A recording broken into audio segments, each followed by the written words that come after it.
What's going on, everybody? Welcome to the Rewatch Ryan YouTube channel. My name is Ryan Snelling. I'm excited to be here with you guys. I did a video like this a couple of weeks ago after I watched RRR and reviewed it with Brando. We got a lot of great comments helping us out, teaching us about Tollywood and Indian cinema and just other RRR stuff with the director, all kinds of stuff. And I thought I would do it again because recently Brando and I reviewed Baahubali. I can't remember the pronunciation. I apologize. I think it's Baahubali.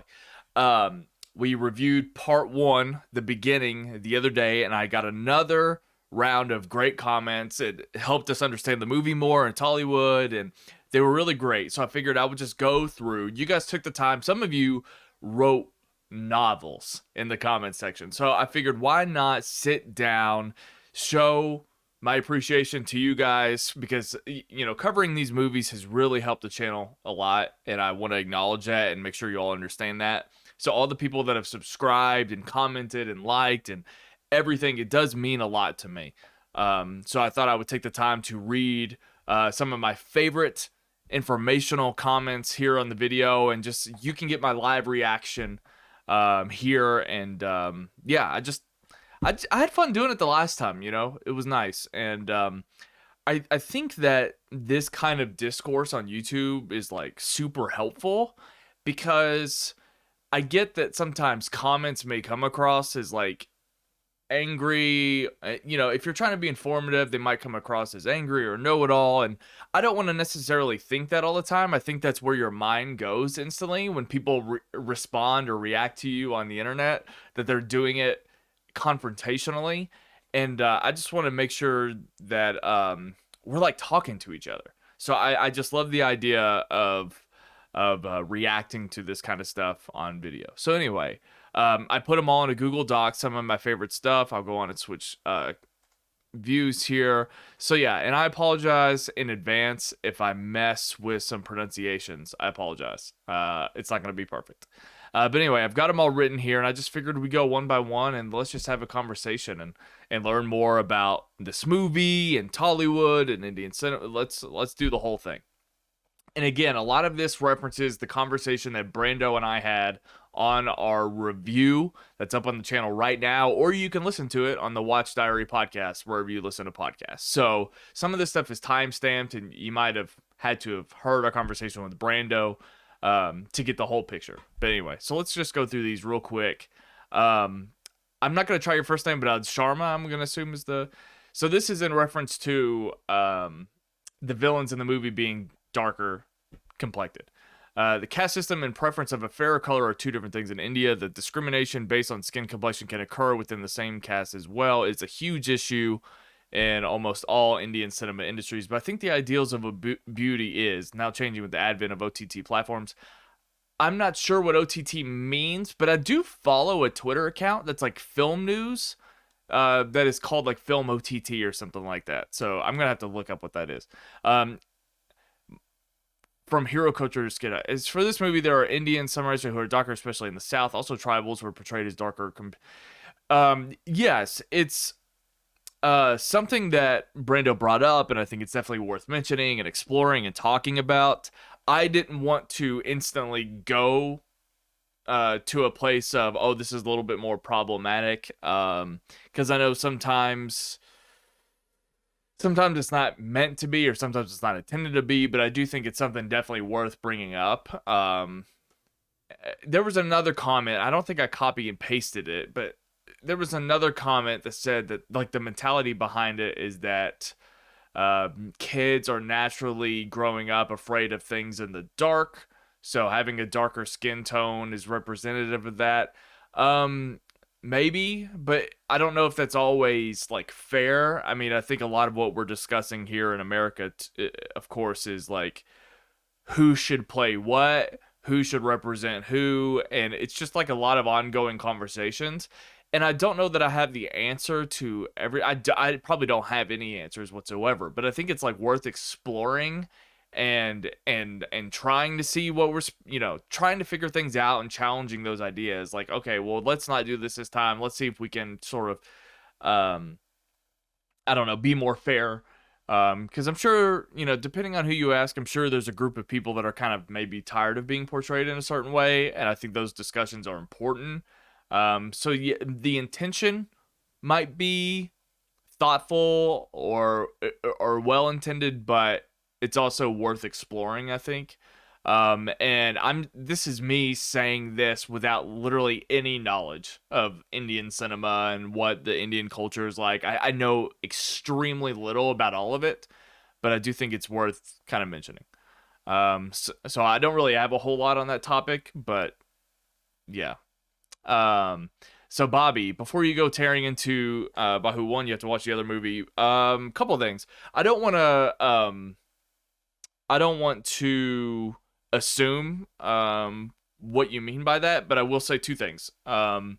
So anything can be criticized.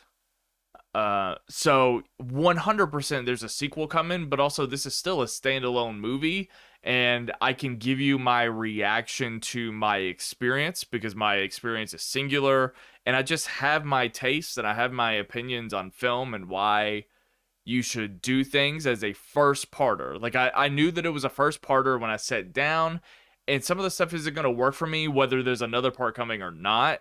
So, but at the same time, there's also the flip side. Yes, there's a part two. After I watch part two, it will recontextualize 100% what my part one was.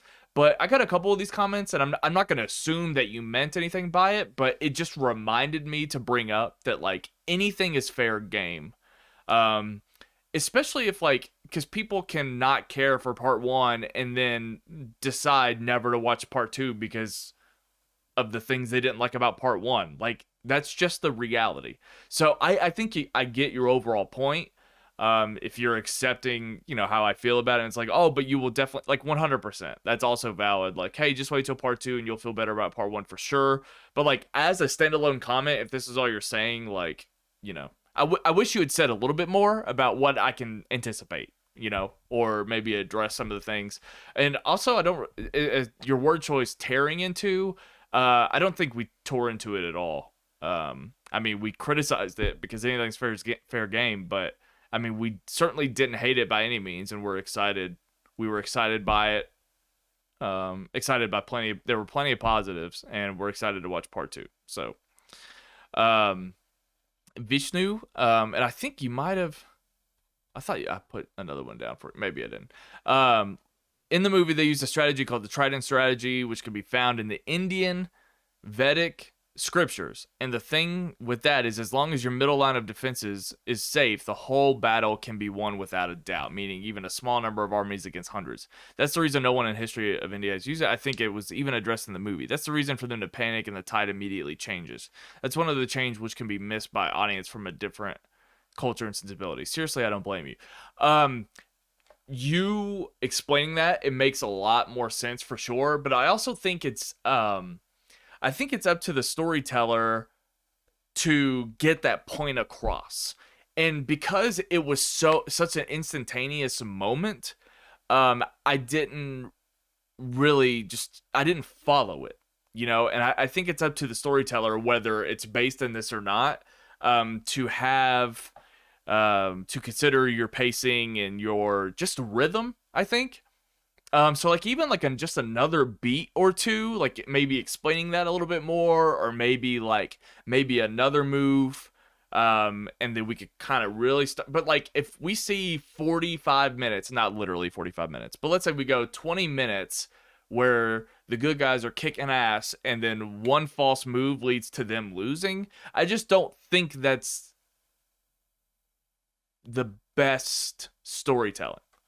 Unless you really, like, let's say if the biggest guy, the biggest baddest warrior was taking out, then maybe it's like a chance to like look around and like, hey, now what are we gonna do?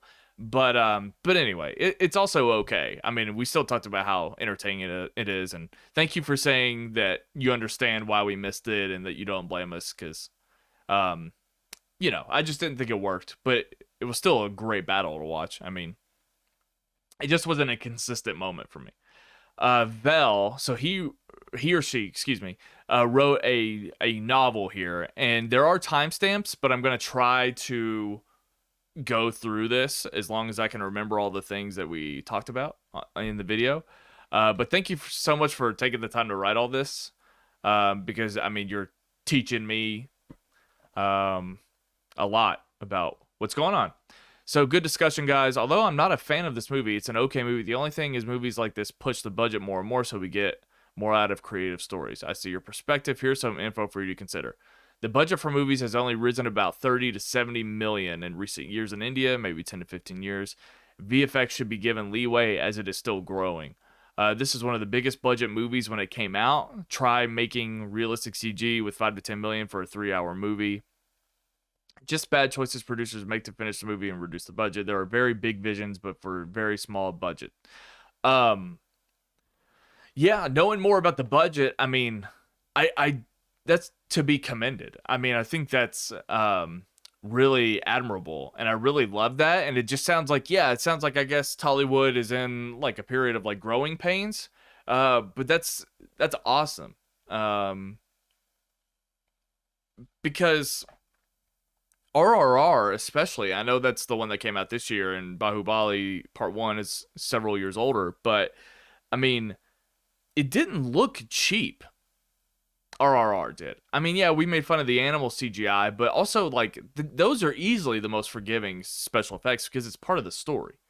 Um, so I respect it. And it for some reason, there's something about it where it doesn't really take me out of it as much as if I see it here, because I guess I do have years. I mean, there's the Light and Magic documentary on Disney Plus most recently that talked about how we advanced visual effects starting 50 years ago. So I have way more knowledge how far we've come in visual effects in American cinema, and having all of that under my plate. Yes, of course.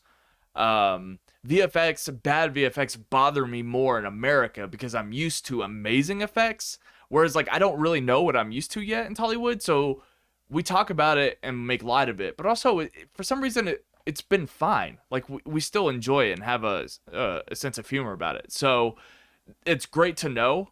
But also, it's very respectable. I love the big visions. I mean, I think we talk about how much we love the creativity behind these movies so far, and I mean, I think that justifies it because we just have fun. 90% of Indian movies will have I hope all of the comments are on the yeah. Okay, we're at the top. 90% of Indian movies will have creative fight scenes with unrealistic action, less physics. Indian audience loves it. In the last 2 decades, people are leaning more towards creativity. Yeah, 100%. Before I start, you should know that bromance and sometimes holding hands, shoulder hug a man is somewhat common here in our culture. It's not considered gayish here.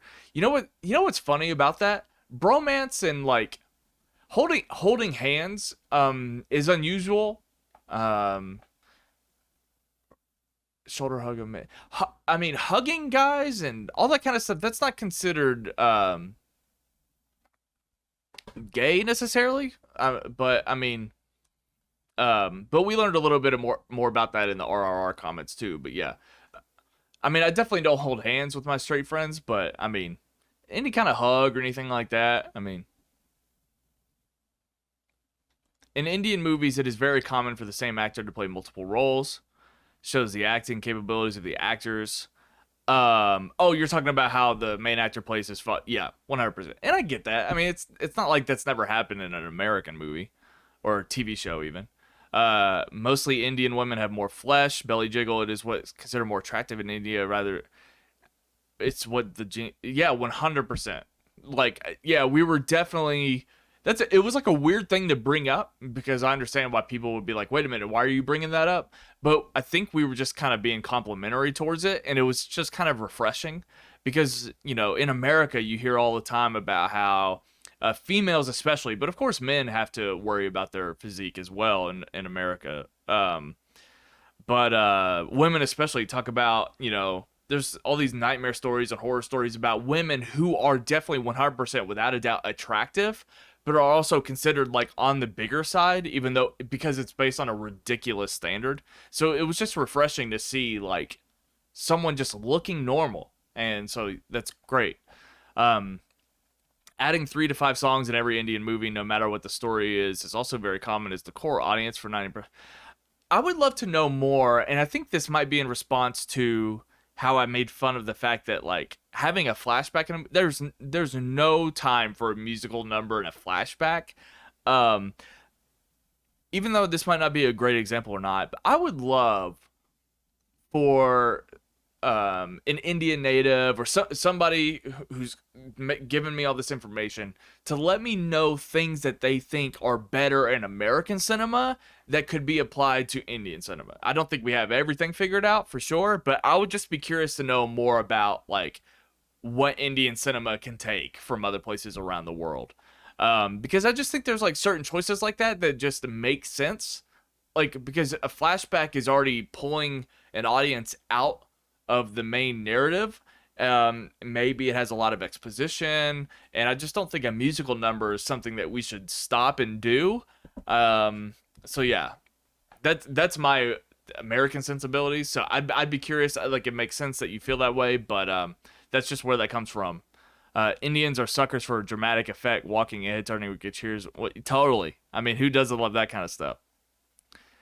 You will get that in every Indian movie. It's weird to you guys because you have only started. Yeah, that's true. And a stale face. Sorry to upset you. Not just Hollywood. 90 to 95% of Indian movies are 3 hours long. Yeah, I read that. I looked up the differences between Tollywood and Bollywood, and that was like, it was funny how it was like Tollywood is 3 hours and Bollywood's 2 hours. Like, for some reason, those cultures have those like hard length times, whereas like in America, it just varies wildly how long something is. Sometimes I feel that most Hollywood movies are too short. Yeah, maybe. But there's definitely times. I think the most common criticism in America is a long movie that we feel like could cut like 10 to 15 minutes. I think that comes up a lot because we also just want to be concise and get to the point. We don't want to overstay our welcome, I think. And that also might have to do with attention spans, and that's a whole thing. But I feel like that's a very common thing following film fandom and film critique, especially on the internet for years. It's always, hey, you could probably cut 15 minutes of this out.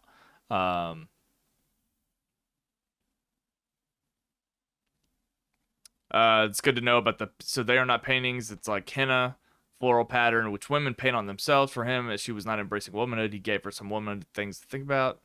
Okay. Yeah, sex scenes are considered taboo. Just smooching will get the movie into a little trouble. Sounds very conservative. If there are some sex scenes, then the movie will be given an A rating. It's like an R rating, which will reduce the number of theaters where it will be released, because many theaters are dependent on masala movies for everyone, not just adults. Bloody violence is thumbs up for kids, and sex scenes are not. So most movies avoid it, but people watch the clips when alone. That's funny. Very illustrative, also. Vel, for all of your little faces here. Rules and cultures are just different. Everything is intertwined with culture, heritage, religion, spirituality, art, and food. Totally. Back to the skin color. Yes, skin color has been a problem. In India, discrimination between the states of its own people was also pretty much common based on the color of their skin. It may have changed a little because everyone was so connected in this age. When the British came, they made it worse exponentially. I get that. But still, I feel it is pretty much here to stay. The truth is, in this world, this is what sells no matter how much people talk about it or pretend to talk about it. Do you think iPhones will sell if they are average looking in the ads? Do you think average should be making millions? People generally prefer whiter things to darker things in most cases. It is also part of a natural psychological thing where humans are and were afraid of the dark for thousands of years. That's okay. You're the second person to comment on that. Perfect.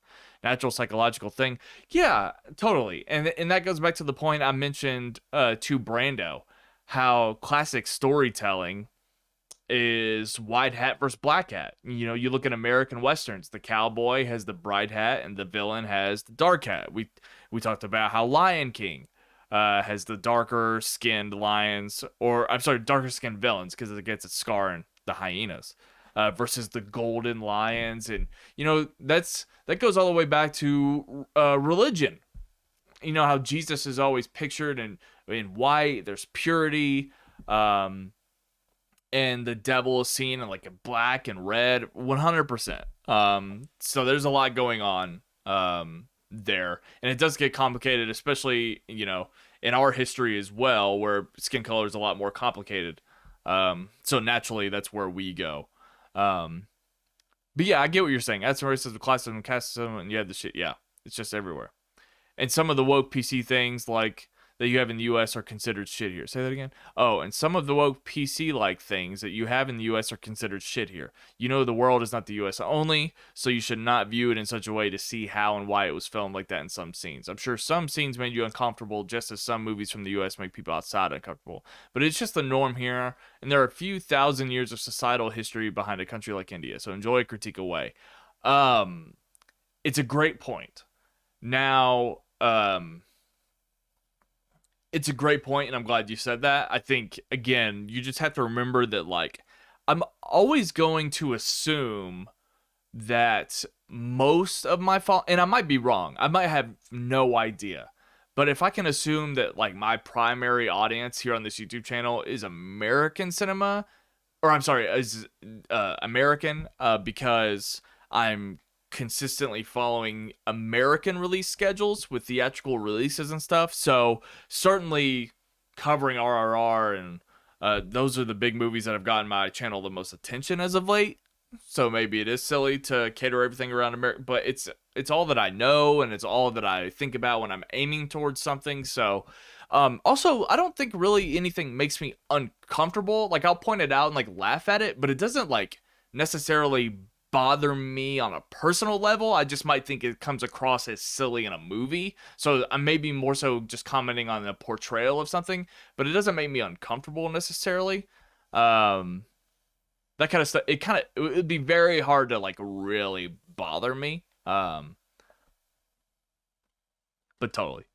Anyway, thank you so much for writing all that out. GHR, there are 10 times more Tollywood, Telugu, I believe is the name of that language, movies on Prime Video than Netflix. Please try all those. There were a couple of movies that were definitely recommended by several of you that I got on the bottom of the list, but that is great to know, and maybe you didn't know that as well, followers and audience members. So Prime Video has got all the Tollywood movies. Excuse me. Robin. You can just call it Indian cinema and film. These terms like Tollywood, Bollywood, and others are for Indian audience to differentiate the original source of the movies. 100%, but also I got plenty of comments that said the exact opposite of you. So it's kind of hard to know what to do. I feel like, but you're right though. I mean, just to play it safe, I can just say Indian cinema, and I think that works. It's like calling someone just simply by their name all the time instead of, that's just best to identify somebody if you just use their name, because who knows. So yeah, I totally get it. But yeah, that kind of stuff, it's so weird to navigate because someone else is going to come in and say the exact opposite of you, and it's just kind of hard to know. That's what makes society nowadays in our world just like, I think that's why people throw their arms up and just give up, because everybody's opinions are everywhere now. And so when you think you're doing the right thing, or you think you're doing something that's not hurtful, or someone's going to tell you that it is, and then someone's going to tell you what it isn't, and ultimately it's just up to us to do what we want to do without being like absolute a-holes about it. You know what I mean? It's like, just because I get something wrong, it doesn't mean I'm like trying to, or it doesn't mean I mean to, it doesn't mean I mean to upset anybody. And so it's just hard. You tell me I don't have to worry about it, someone else tells me I do, and it's just, that's when we throw our arms up. And I'm just trying to be respectful, and that's why I'm trying to make a video like this, just to have a dialogue. You can hear how I talk, how I sound when I address this stuff, and it's just easier for me to get my thoughts across on video than it is if I type it out. Because you get my tone. Mixed FY or mixed fee or fi. Generally speaking, Indian men over centuries preferred fit and healthy women. A little belly is part of being healthy. Of course. Even the carvings in our ancient architecture and our temples and archaeological sites have never been zero-figure women. Yeah, I think you see that across. There were definitely voluptuous women that were depicted in art. I think it wasn't until recently, probably, and by recently I mean the last couple hundred years maybe, that it changed. But even then, I know that's an early idea, but it's refreshing to kind of revert back to it. In the 90s, Bollywood, there was a trend for zero figure, quickly faded away. Perfect. Kissing is okay in an Indian movie. However, maximum kissing and sex scenes are mostly in films that are anyway supposed to be like that. For example, the Bollywood movie Raws, Murder, etc. So basically, they're mostly a bit adult. Okay. Uh, Baahubali or Baahubali is a family-oriented movie with all its violence and whatnot. So sensuality is portrayed a little bit through that, but without kissing scenes or whatever. So it sounds like, based on the comments, that me and Brando, as long as we're watching these and we don't see a sex scene, we will consider it to be a family-oriented film. So that is good to know. Even though millennial, and it's also good to know that like younger audiences in India are just raised with violence. Oh, this is the other large comment. All right, let's read through this together.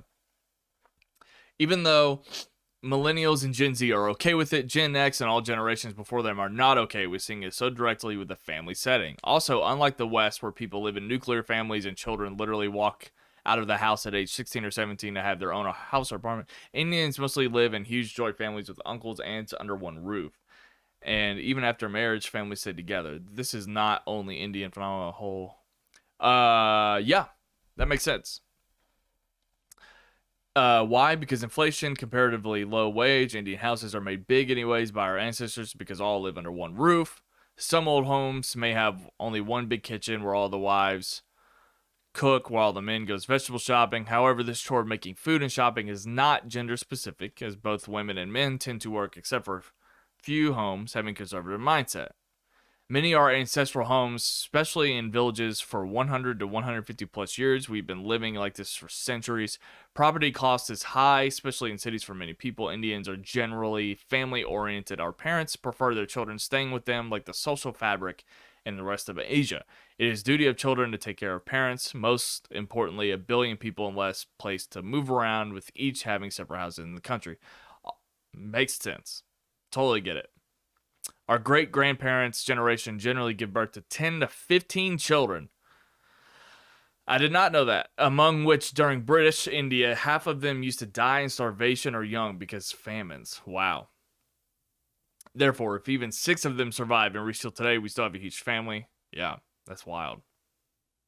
That does not mean people don't move away for work or stay together all the time. India does not have nuclear families. Perfect.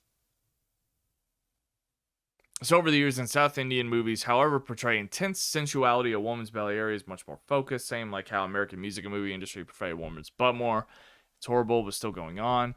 In North Indian movies, especially Bollywood, it is the same on objectifying women's navel part, but comparatively less. That's interesting. Also, in most South Indian movies, it is easy to find the actor darker, while the woman or actress is fair-skinned. One of the most important reasons would be preference of directors, casting agents, but another reason is many North Indians who want to be actresses go to South Indian film industry to start their career in movies before entering Bollywood, and many of who are comparatively fair-skinned and generally preferred in many South Indian films. That was all great information. So thank you for writing all that out for me. Abhishek Kumar, also for you now, the budget of both parts are less than the second part is way, way better than part 1. Thank you. I feel like that was definitely something that we kind of picked up on, for sure, but that is good to know. Part 2 is a crazy theater experience. I had goosebumps the entire time.